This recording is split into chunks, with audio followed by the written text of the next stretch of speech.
This year's wide receiver class is loaded in terms of top-end talent and the volume of quality prospects at the position. So are the Patriots better off waiting until day 2 to attempt to fill that need? Welcome to CLNS Media's Draft Central coverage. I'm Bobby Krivitsky here with Evan Lazar and Taylor Kyles. We've already discussed the best fits for the Patriots if they take a wideout in round 1. You can check that out on the Patriots Press Pass YouTube channel, as well as on Twitter. The handle is @PatriotsCLNS. But Evan, are the Patriots better off going in a different direction in round 1 and trading into the second round to take a wide receiver instead? Well, this class is loaded at wide receiver and it's not loaded at other positions. So if you just are looking at it in terms of a value perspective, which we know is what Bill Belichick is doing, then the second and third round is really going to be the sweet spot for wide receivers. And the guy I wanted to mention is someone that I feel is getting slept on for the Patriots in this wide receiver class. A lot of names being thrown out there, and Michael Pittman's name from USC really isn't making the rounds quite yet.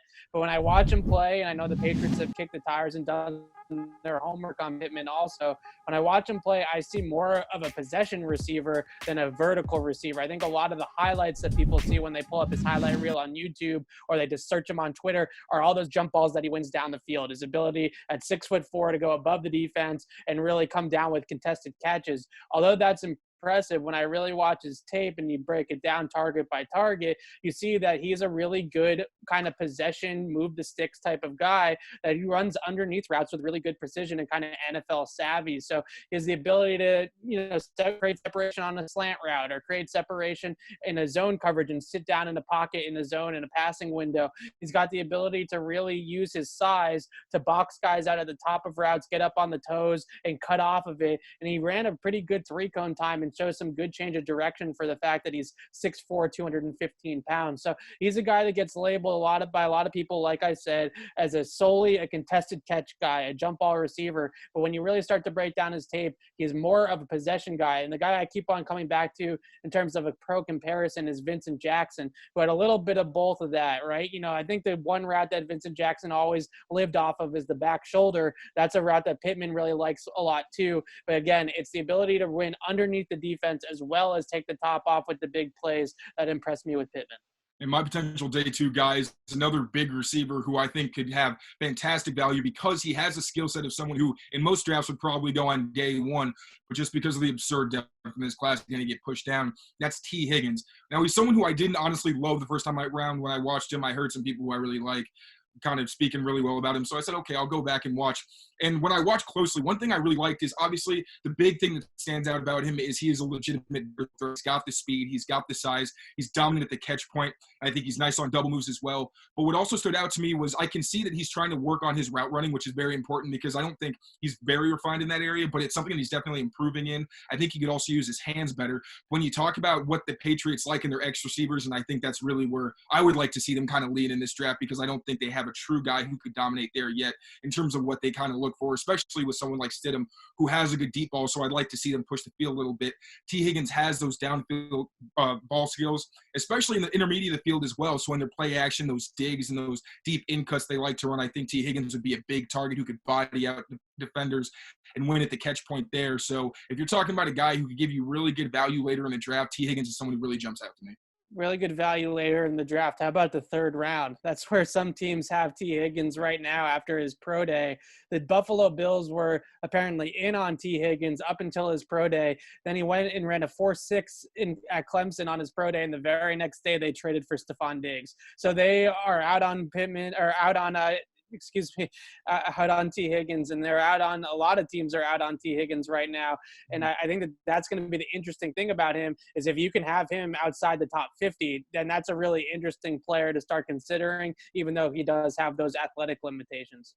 And those definitely are red flags, but for him, it's one of those situations where I think people can overlook the numbers. When you put on the tape, I didn't see a lot of those restrictions. He was a dominant player. Granted, the ACC isn't the best competition, but he still performed well. And if you look at where a guy's at, how is he playing against that competition? Is he dominating? And when he played in big games, he did well. He had a game against Ohio State as well. So, again, it's one of those situations where I definitely wouldn't, completely overlook those numbers. But when I just watch him on, he looks like somebody who has day one value. But because of those numbers, is probably going to slip and make some team very happy.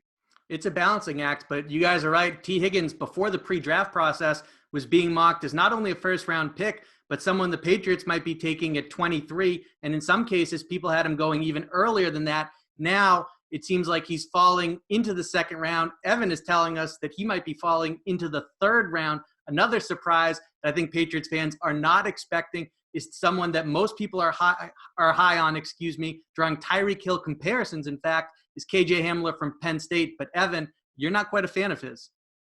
Well, I just look at the tape, and what it shows me is that there's a guy here that has great athleticism, obviously an absolute burner, easy speed, ability to take off the defense. He also has the ability, I think his better skill is actually taking a 5-yard slant 70 yards to the house than it is him actually running like a go ball and running by everybody for a touchdown. Regardless of what you look at it, it's the downfield ball skills, the ability to win in contested catch situations, to battle through contact at the catch point, track the ball in the air, and catch the ball is really the basics of it all. But it seems so basic, but KJ Hamler really struggles with those basic things. So yeah, you might get a guy that can absolutely burn, that can run 4.3 and take the top off the defense and do all those types of things. And we can find examples on tape of the slant going 70 yards to the house, or him creating 20 yards of separation with nobody around him. But the question is, at the NFL level, is he going to be able to battle down the field consistently with cornerbacks and safeties, because they're going to be on him. You're not going to bust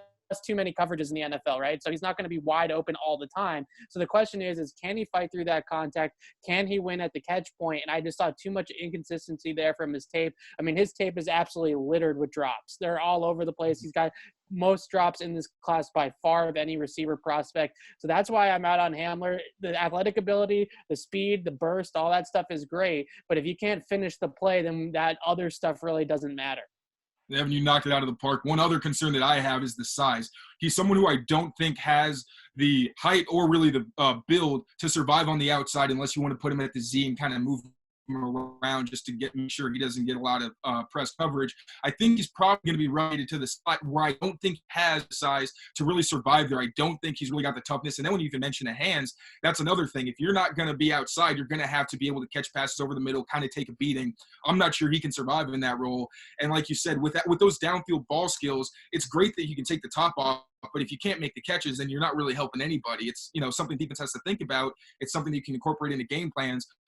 But at the end of the day, a receiver actually has to be a threat, and not just in terms of on the paper, but when he's on the field and actually finishing plays. So I understand the excitement with KJ Hamler, and he's got a great highlight reel, very exciting. But when it comes to when you actually put the tape on, there's too many red flags for where he's being projected right now. Exactly.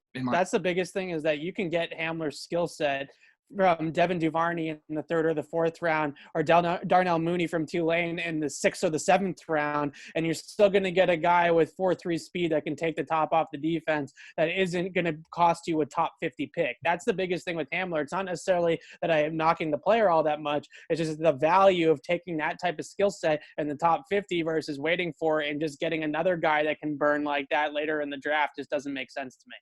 And Taylor, if the Patriots wait until the 3rd round to take a wide receiver, who's their best option? I would be ecstatic if they got Van Jefferson. Like the other Jefferson, he's a guy who's very long, very flexible, outstanding routes and releases. I think he's the best route runner in this draft class. You can tell when corners play him, it's going to be a long day because he gets in their heads. Even when he's not even when he's not being targeted, or it's not even a pass play, you can see him kind of work in the corner to see what's going to work later on in the game. He's a very smart player. Now he's going to be 24, which is a red flag, obviously, but he's got a skill set and he's got an understanding of route running that people don't develop when on their second contracts. So he's someone who I think would be a perfect fit in New England. He's not someone who takes the top off the defense. If anything, kind of like the other Jefferson, he's going to get deep on double moves where he can manipulate corners and just get them in bad positions and then win at the catch point. But that's not really what's going to thrive where he's going to make his knees in parts of the field. I think he'd be fantastic value on day 2 if the Patriots are able to get him in the 3rd round, 2nd round, something like that, because I think he is extremely pro-ready and someone you could put on the field and he's going to eat pretty the best route release package in the entire draft class by far. Just the guy that's best at the line of scrimmage. I think what separates Van from other guys at the line of scrimmage is his ability to stack moves together, right? So he can make multiple moves in a short burst and really confuse cornerbacks, get them off their spot, create leverage points and release points up the field, and then he'll run a release, and let's say he just runs the fade off the release, right? And then the next play he'll come back, run the same release, and then he'll run a slant, right? And the corner is thinking fade because the footwork is exactly the same, but it's actually a slant route. And the guy that I keep on comparing him to is Devontae Adams. And I just looked this up. Devontae Adams, first of all, Stephon Gilmore told me that he's the hardest receiver he's had to cover in the last 2 years because of his route releases. What he does at the line of scrimmage is just really impossible. And I looked this up just now. Devontae Adams ran a 4.56 in the 40-yard dash. That's the 29th percentile. So not a guy that came out of college as a burner, not a guy that came out of college with great, top off the defense type of potential, but he wins down the field because of how good he is at the line of scrimmage and how good he is at stacking corners on his back because of what he does in the first 10 yards of the route. And that really sounds to me a lot like Van Jefferson. And there's also the pace Devontae Adams has in his routes a lot of the time where he'll just lull a guy to sleep and then take the top off just because the corner's in a bad position. Also, I forgot to mention the fact that I also love what Jefferson does with his hands, because even if cornerbacks are still pretty tight to him, he doesn't let himself get out muscled. He understands the hit points. He'll knock away the hands, knock away the elbow to make sure he can clear his body and create as much separation as possible. And then on routes like comebacks, curls, things like that, he also comes back to the ball. So he's just such a refined player, even though he is up there in age, where I think the Devontae Adams comparison is perfect because he's a guy who doesn't stop at any point in the route tree, make sure that he provides the cleanest target he can possible, and really maximizes the physical gifts that he does have.